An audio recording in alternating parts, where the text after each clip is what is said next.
Bienvenidos, bienvenidas a Mujer a Tres Tiempos. Y hoy yo les digo que se queden de ahí, que busquen lo que vayan a buscar y se queden sentados, porque este programa promete ser muy interesante y vamos a iniciar con un tema vital. Yo siempre he dicho, ustedes me habrán oído decir mucho, que no hay desarrollo económico, social, tecnológico, si no existen personas. Y si las personas no pueden existir si no se alimentan bien. Y además, para poder producir con efectividad y cosas de muy alta calidad, pues tienen que alimentarse muy bien. Dicen que el mal comido no piensa. Nosotros tenemos la dicha de tener, Dios nos ha regalado un pedacito de la tierra donde es sumamente fértil, tenemos mucha agua y tenemos un clima que nos permite pues tener productividad durante todo el año. Es por eso que hemos invitado a Ángel Pimentel. Él es ingeniero agrónomo, es especialista justamente en suelo y es quien nos puede orientar muy efectivamente sobre cuáles son esas condiciones. Ángel, bienvenido, bienvenido Ángel. Gracias, ¿Es tu Ángela. primera vez en Mujer a Tres Tiempos? Así es. Ella sufre de eso, de no dejar hablar a la gente. No, yo porque... Oye, pero eso es una de mis cualidades, que yo dejo hablar a los invitados y oye, ya me está criticando.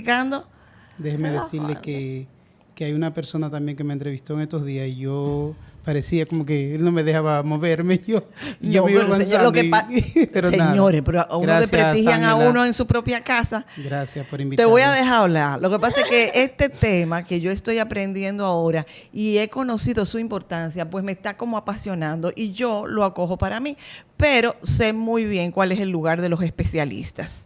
Y yo sé que tú no solamente eres especialista, sino un enamorado de tu carrera.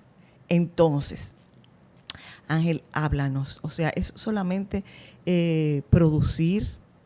¿Qué calidad tienen, que deben tener los alimentos para que no solamente sean comestibles, sino que se conviertan en alimentos saludables? Así es. Bueno, producir alimentos saludables va más allá que producir. Ahí entra el tema de la inocuidad, de la sanidad y del balance nutricional que los alimentos deben tener. Porque nosotros hay enfermedades que son por deficiencias nutricionales. Si nosotros consumimos un alimento que no está balanceado desde el punto de vista nutricional, pues nosotros vamos a tener deficiencias nutricionales de micronutrientes y otras sustancias.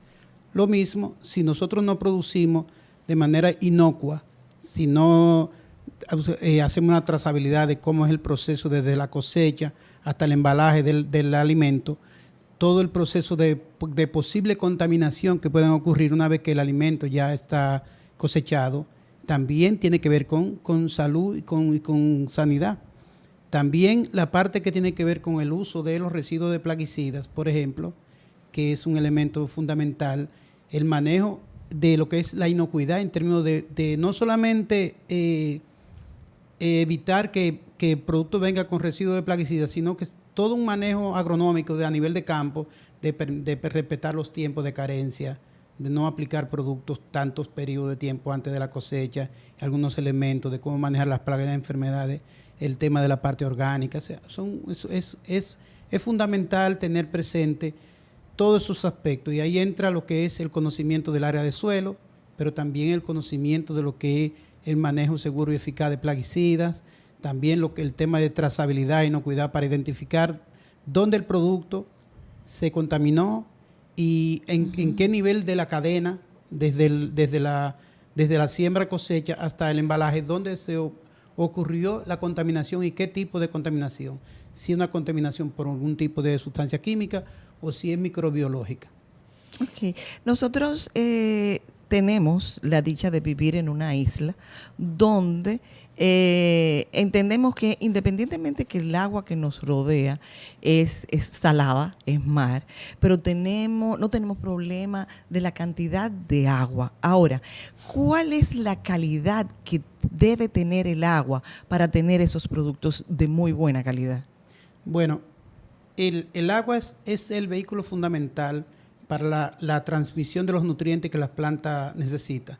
O sea, sin agua no hay comida. Nosotros Los humanos nos bajamos un moro y nos bebemos un vaso de agua, pero la planta no.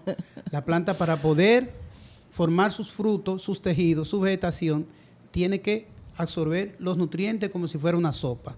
De ahí la importancia del agua, pero también el agua desde el punto de vista de mantenimiento de del producto. Por ejemplo, en el tema de los que son los bananos orgánicos, algunas hortalizas y en fin, el hecho de lavarlos con agua de poca calidad, ya hay un problema desde el punto de vista de contaminación. Entonces hay que tener cuidado con los contaminantes orgánicos, coliformes, en fin, que pueden contaminar la producción y producir inclusive pudriciones antes de la llegada del producto a los países donde se exportan. Desde el punto de vista de características físicas y químicas del agua, es fundamental para poder manejar nuestro suelo y mantenerlo más fértil cada día. Porque, ¿qué sucede? Si uno riega, ya no lavando el material, sino regando para suplir agua, y ese agua tiene un contenido de sales alto o un contenido, por ejemplo, de sodio alto, ese elemento cae al suelo, al suelo. Cuando el agua se evapora, el elemento se queda, las sales se quedan. Por eso tenemos la mayoría de nuestros suelos, que, como usted bien dice, son súper productivos, la mayoría, sobre todo los valles, Valle del Cibao Central, Cibao Norte, Cibao Oriental, el área de Constanza, el área de San Juan y algunas otras zonas que son suelos fértiles, pueden deteriorarse por el hecho de aumentar su salinidad. No solamente las sales, sino también los elementos sódicos y otras sustancias que se alojan en los sitios intercambiables del coloide químicamente, y eso afecta todo lo que es la estructura del suelo y afecta lo que es el balance nutricional y la absorción de nutrientes para poder tener un fruto, un cultivo con el balance nutricional que realmente se necesita. El consumidor, ¿cómo puede detectar que el producto que está adquiriendo haya tenido esas condiciones? Porque eso es especialista quien lo puede, y a través, me imagino, que de análisis, de investigaciones. Así es. Bueno, usted mencionó la trazabilidad en varias ocasiones. Trazabilidad. ¿Qué tanto se aplica aquí y cómo uno sabe que una empresa realmente lleva ese proceso? Porque eso te va cuidando el producto antes, durante y después. Entonces te permite tú saber la calidad. Pero aquí, por ejemplo, se acostumbra a que se utilice ese checkmark de que está con ese debido proceso. Realmente nosotros somos malos consumidores. Por ejemplo, los países desarrollados como Europa y esos países, por ejemplo, para nosotros exportarles a ellos tenemos que cumplir con un requisito. Y ellos hacen, y Estados Unidos también, y muchas exportaciones nos las devuelven a nosotros, porque tenemos un límite, por encima de un límite establecido de un residuo de plaguicida o algo. Nosotros aquí, los consumidores, no somos muy controladores en términos de eso, y deberíamos crear una cultura de aprendizaje sobre eso. Porque no nos damos cuenta que si llega con contaminación de plaguicidas, porque no hacemos los análisis. Tampoco nos damos cuenta, nada más sentimos los problemas gastrointestinales, pero no sabemos de dónde viene. Pero aquí se han hecho estudios, el IDIAF mismo ha hecho estudios de trazabilidad de productos, de algunos en los supermercados se han hecho estudios, pero realmente no hay Los supermercados de alto nivel, por ejemplo, algunos supermercados que ustedes tal vez conocen, tienen como una serie de controles, pero realmente no hay esa supervisión que debería haber para cuidar nuestra salud. Es un asunto de las políticas, de que no hay algo que te lo exija realmente. Sí, pero el punto es que el consumidor final no tiene esa información aquí. O sea que es una oportunidad de mejoras que tenemos con estos productos. Como dicen, o sea, en países desarrollados, pues hay una serie de códigos que quienes cuidan mucho su alimentación, pues toman en cuenta al momento de adquirir un producto. Sobre todo agropecuarios y los que son de invernaderos, que son de consumo, muchos de ellos crudos, o sea, así es. Los vegetales que se consumen crudos, que pueden impactar la salud de una manera más rápida que cualquier otro, porque lo que van, los tubérculos que van hervidos y eso, pues ahí eso puede atenuar. Es menos porque como se cuecen esas cosas, pero las hortalizas, los que van en consumo fresco, aunque también si los productos ya están sistémicamente dentro del fruto, ya van, son ingeribles. Yo entiendo que debe haber una conciencia ciudadana y que exija realmente, pero nosotros exigiendo lo que queremos como productos. Entonces el Estado, las instituciones se empoderarían para que monitorearan, pero tenemos que exigirle nosotros, porque yo creo que hay que hacer estudios de diagnósticos, por ejemplo, las principales cadenas agroalimentarias nuestras, qué pasan con las vegetales, qué pasan con la de consumo fresco y otros productos, para nosotros detectar posibles elementos de contaminación. Por ejemplo, nosotros tenemos en parte de una de las instituciones nuestras, la que se llama IDIAF, tiene laboratorio para detección de hasta 300 moléculas de plaguicidas. Nosotros estamos haciendo estudios, por ejemplo, a nivel de metales pesados en el Valle de Constanza, identificando cómo se manifiestan los metales pesados. Pero deben haber políticas de salud pública orientadas a monitorear nuestras cadenas y verificar lo que nuestros alimentos, los alimentos que nosotros consumimos están inocuos, porque es una política, debe ser una política de Estado, porque si nos enfermamos nosotros, le costamos mucho dinero al Estado. Bueno, y algo que, bueno, trataremos también un tema de este programa y que has tocado, el asunto de la exportación, o sea, qué significa la exportación y cómo nos limita a nosotros, pues, desarrollarnos más en ese campo. Eso estamos hablando de la sanidad, de la inocuidad, del poder tomar, o sea, consumir productos que realmente contribuyan a nuestra salud. Hay otro tema, Ángel, y es la disponibilidad de los rubros, de los alimentos que tenemos. A veces nos preguntamos por qué, y eso te preguntaba yo, y creo que ahí comenzó el interés a que vinieras al programa. ¿Por qué de repente un plátano que pudiera costar 10, 15, 20 pesos, de repente se mete en 30 pesos? Entonces comienzan los análisis, si ya tiene que ver el tema de la frontera, ¿qué determina la disponibilidad que tiene la población de adquirir uno u otro producto? Ya. Bueno,